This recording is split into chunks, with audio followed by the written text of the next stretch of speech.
कटक गोपालपुर ठारे जड़े मटन दुकानी को निशा दे टंका और मोबाइल लुटि नहीं दुर्बृत्त।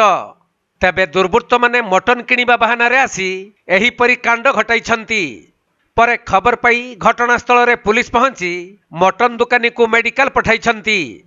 तेबे लुट्र शिकार होइथिबा मटन दुकानी जनक नियाली अंचलर मेहरबान साहा होइथिबा बेले से सप्ताह को 3 थर मटन व्यवसाय करिबा पई कटक गोपालपुर को आसी थांती। हेले गतकाली मध्याह्न समय रे बाइक रे 2 जन दुर्बृत्त आसी मेहरबान को मटन किनिबा पई आसीथिबा कहिथिले।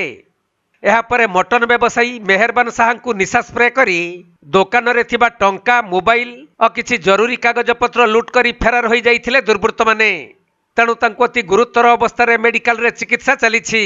डेली मटन काटे आउछंती से ताको स्प्रे करिकि सुट पड़ी जाइथिले कि आस्तर सेंसेस पड़थिले आमे नै जाछि ताको हॉस्पिटल में नै जाछि और कोन गायब होछ जे हम नै छन ताको पैसा पत्र सब नै जाछन फोन भी नै जाछन मटन सेमति पड़थला छेली थिला ना छेली नै ना पैसा पत्र मोबाइल फोन सब नै जाछन केउ आस्ते घर पूरा नियारी को सब बारी आसन ना सब बारी शुक्रवार रविवार बुधवार। अच्छा ताकर किछि सत्र पैसा आला नहीं से तो आगे कहि परिबिनी लेकिन सेमिति किछि नहीं।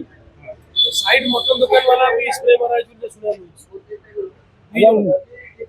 नहीं से स्पॉट रे से मटन नेवा पाए तो ताको भी स्प्रे कर देछन बरा को जी। हां से ताको भी स्प्रे कर देछन केते जण स्प्रे कर कि जानि छ 2 जण माने आसे डायरेक्ट स्प्रे कर मौजूद तो ना आगे तो पड़ी दिले 2 जण तो बरा के व्यवसाय। हां बरा के जन बोले बरा के भी अपन दे